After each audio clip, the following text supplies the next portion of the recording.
Hey everyone, how's it going today? Coach Danny Alvarez Jiu Jitsu, Arlington, Texas. Today coming at you with a little different topic. Instead of some mental vitamins today, I'm going to talk about just a topic that's pretty dear to my heart.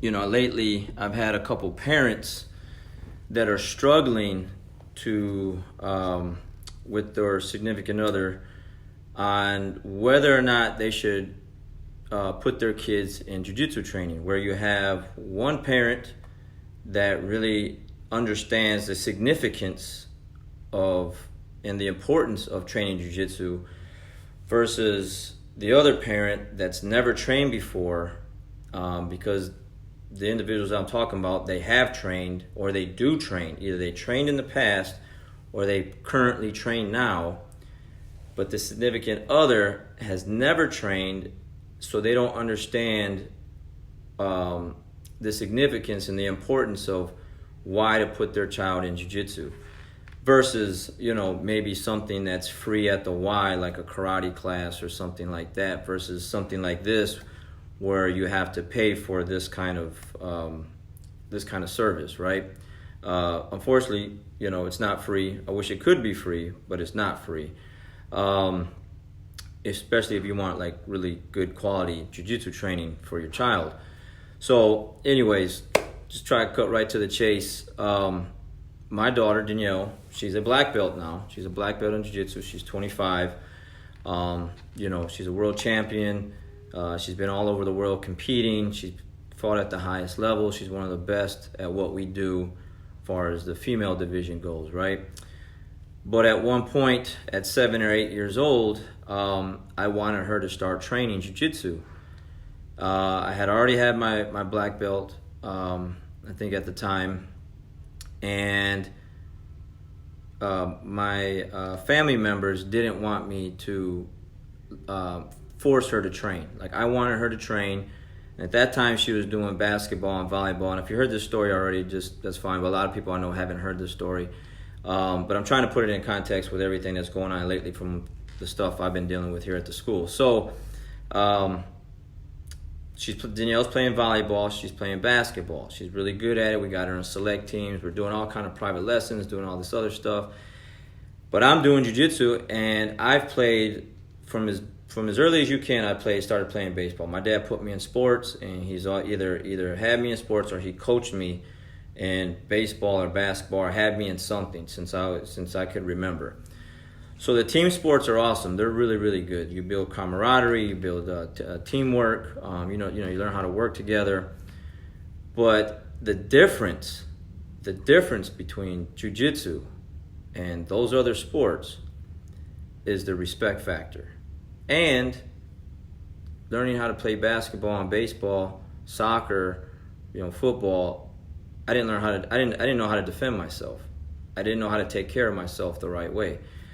In jiu-jitsu, you learn how to do that. Respect is the number one thing. We didn't bow onto the baseball diamond. We didn't bow onto when I played soccer, onto the soccer field. When I played basketball for many, many years. We didn't bow onto the basketball court and then bow off. We didn't bow to our opponents before each game started. You know what I mean? There's a different level of respect that you learn through martial arts, through jiu-jitsu training, than any other kind of sport, right? Wrestling's tough. Wrestling's going to be probably the next closest thing that you come to that is as hard as jiu-jitsu training is. But I wrestled too. I wrestled in high school for a couple years.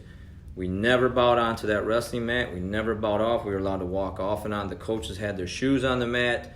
They go to the restroom, wear their shoes on the mat. The wrestling kids, we'd wear our wrestling shoes, go to the restroom, come right back and wrestle. There was no respect for the mat. There was no respect for our opponents. It was just what it is. There's a lot of trash talking in other sports, right? You get the trash talk on the basketball court, you get the trash talk on the football field, and a lot of other sports. And in jiu-jitsu, we don't do that. We don't trash talk our teammates, our opponents. The game is changing for sure nowadays. There's a different level out there, and there are black belts and other people, blue belts, brown belts, whatever, that are doing that. But I don't do that, and I don't allow my students to do stuff like that. So, anyways, I allowed myself to fall victim of allowing my parents and everyone else to say, hey, you know, that's your thing, that's your sport, that's what you love to do. You shouldn't force your daughter to do that. You should allow her to do her thing and do her own thing. I felt bad. In my gut, I knew I was doing wrong. You know, I felt that the right thing to do was to make her do jiu-jitsu. But I listened. I listened to everyone else, all the loud noise, that I shouldn't force her to do that. And that was a huge mistake. It was a huge mistake. So let's fast forward until Danielle is now 14. So 7 or 8 years old. I wanted her, she tried it. I wanted her to try it. She didn't like it. And they're like, hey, don't do it. It's your thing. And that ate at me for many, many years. You know, and it still does because, you know, I would think like how much, you know, what else would have changed in Danielle's life, my life, and whatever, from 7 to 8 years old to now 14. So you're talking 7 years, 6 years, whatever. So now Danielle's going to school. She's going to a local school here in the Mansfield area. And, you know, one day she comes home from school and I can tell there's a problem, you know, not really smiley faces, kind of quiet. You know, I ask her mom what's going on. And, you know, apparently she was not really kind of being bullied, but just kind of, you know, being talked down to. You know, someone's talking real loud in her face. And so she felt inferior to some other girls, I think on the volleyball team, because at that time Danielle was playing volleyball for Summit. And, you know, as a parent, you know, your hands are kind of tied, right? Like you don't really know what to do. You can go up to the school and do whatever, say whatever you want to the administrators, whatever, but they're really not going to do anything, you know. I've been dealing with kids in this area with parents and how Texas deals with their school, with bullying and fighting and stuff like that. There is no help for the child. There is absolutely no help for the child. It's just the honest truth. At least in this area, the Arlington, Mansfield area, if your kid gets bullied, they're pretty much all by themselves. No one's going to help them. No one's going to help them. And then you can't help them. Just like I posted an article recently on this business page about a mom that was so frustrated that she took matters into her own hands, went into a Houston school, public school, and confronted her kids' bullies, and then she got thrown in jail because of that. So you can't do that either, right? So that's why I said you feel kind of helpless because you can't do anything about that. And at that time, I'm thinking, hey, man, I'm a jiu-jitsu black belt. I've been training for all these years, and my child doesn't have the skill set that she should have. Having a father like me that does do jiu-jitsu, she can't defend herself. That's absolutely ridiculous. That made no sense to me, and I was really kicking myself in the butt at that time because I was like, you know, no one should be talking to my daughter like that. She should never feel inferior. No individual out there.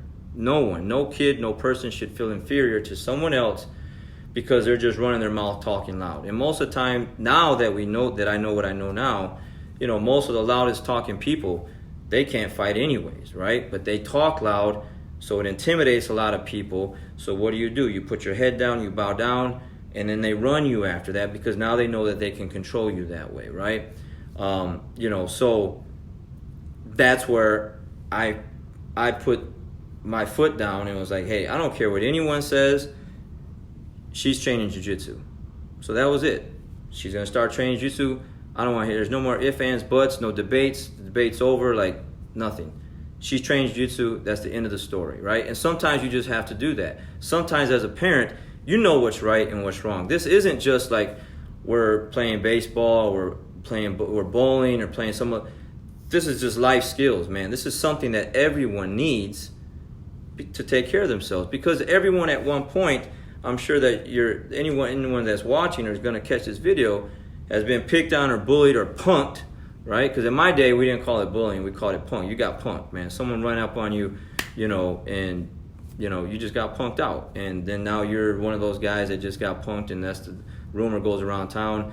Yeah, go pick on so and so because they're a punk, and that's it. Now you got everyone else wanting to punk you too. So nowadays it's bullying, right? So I had to make that decision. I'm very glad that I made that decision. I'm proud I made that decision. And some people, where I'm making this video, are having trouble just going through and following through with that decision, saying, hey, look, significant other, I get maybe some of your points, but at the end of the day, it's not negotiable. It's not debatable. My kid is going to do jiu-jitsu because of what you know this does for your child. Okay, so one instance I've had recently, one of the parents did just say, "Hey, my kids are joining," and that's it. Like, because that individual knows the benefits and how much this will help them in so many different ways. The return on investment for your kid doing jiu-jitsu just goes way beyond what anyone's paying me or any other jiu-jitsu instructor across the world. Okay, anyone paying for jiu-jitsu classes, the return on investment, what your child is going to learn through jiu-jitsu, character-wise, learning about themselves, learning how to deal with bullies, respect, and the list goes on. You don't get that from any other sport. And yeah, you can go to the Y and you can get some free stuff, or you can sign your kid up for some soccer and some baseball. It might be really cheap, but that's what you're going to get. You're going to get some cheap stuff. It's just like anything else. You buy a cheap car, expect for it to break down way before something that costs you some good money, a good quality car, or anything else. Parents really trip me out on this because I've been dealing with parents for so many years. I've had my academy for 11 years, so I've dealt with thousands of parents. They will go buy them the nicest clothes. They will give them iPhones. Kids literally walk around with these big iPhones and tablets, but they won't invest in their kids' future with jiu-jitsu so that they can protect themselves.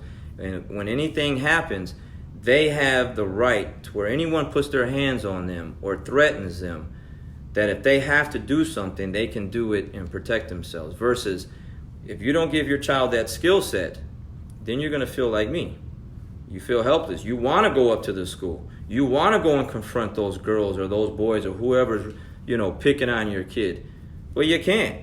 You're a grown adult. You can't walk into a high school or an elementary school and go try to run up on some kids. You're going to get thrown in jail. So you're at work, and now you're thinking about your kid all day at school, wondering, what's going on, and you feel helpless. And your kid's helpless. They're going to be victim to anyone that can sense and feel that your child is soft and is able to be picked on. Okay, so I was watching this movie the other day. I don't know if you saw it. It's a really good movie. It's a war movie. It's The Imitation Game. It's with Alan Turing. Okay, not gonna go too far into it, but one part that really caught my attention the other day was the fact that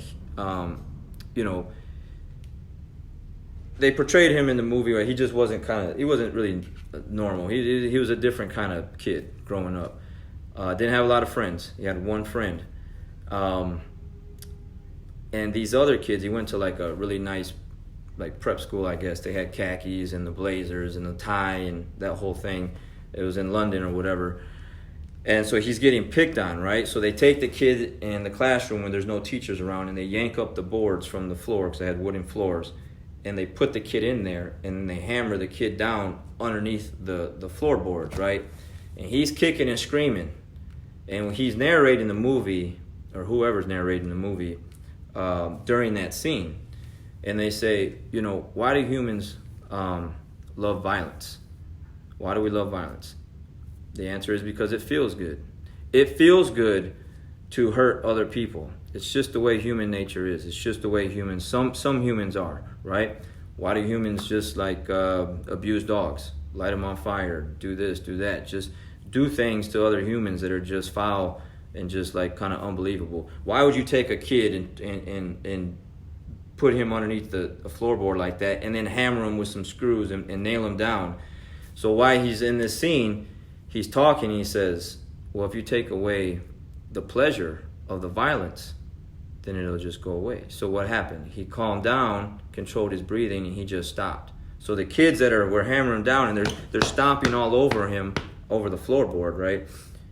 They stopped. And they're like, Alan, and then they just took off. Because he didn't give them that pleasure of the screaming and the kicking. That's what they wanted. They wanted that kind of thing. And that's what kids do. This is a prep school. How many kids you really can go to school with blazers and nice khakis and everything else. It's just one of those schools. Those kids are bullies, man. They're everywhere. So if you leave your kid high and dry, because you don't see the value, and you might think it's too much. It costs too much to put your kid in something like this. You know, wait till they get picked on, and now you have to deal with, you know, the anxiety, the depression, you know, having to go in to get them help. How many kids these days are committing suicide because of being bullied? You know, where there's cyberbullying, you know, or, you know, just being bullied at school. It's a serious thing. So you have to put that in perspective, parents, for anyone out there, anywhere watching this, not just here, people that have walked in through the doors here. Be that parent to where sometimes you just got to make an executive decision, whether you're a mom or a dad, doesn't matter. Someone's got to say, hey, this is the right thing for our child, this is what we need for them, and this is going to help them in the future and give them a ton of benefits that no other sport can give them. Now, you can still do the other sports, but you can't take this away from it, and you have to put them in it. Do not wait. Don't be like me. Okay, I'm lucky that nothing really happened to Danielle. It was just really just some loud talking, and she was intimidated and inferior. And, you know, we just went to jiu-jitsu class, and then 14 years old, you know, she's making a big deal about it. She's crying, but she got over it. And now, you know, the rest is history, right? Danielle's a well-known, you know, jiu-jitsu practitioner all over the world. We traveled all over the world. We've done all kinds of things. But at one point, that wasn't it. And at one point, I felt like I was one of those parents at work wondering what's going on with my kid when I'm at work and she's at school. Is she okay? Don't let that happen to you. Don't let that be you. You know, again, the return on investment, what we're going to give you, or any jiu-jitsu academy for that matter, is going to give your child in return for what you're paying. It doesn't even come close to what you're paying me or probably anyone else. All right, so don't be that parent that leaves your kid out to dry, you know, high and dry like that, to where something never happens, because it will happen at one point or another.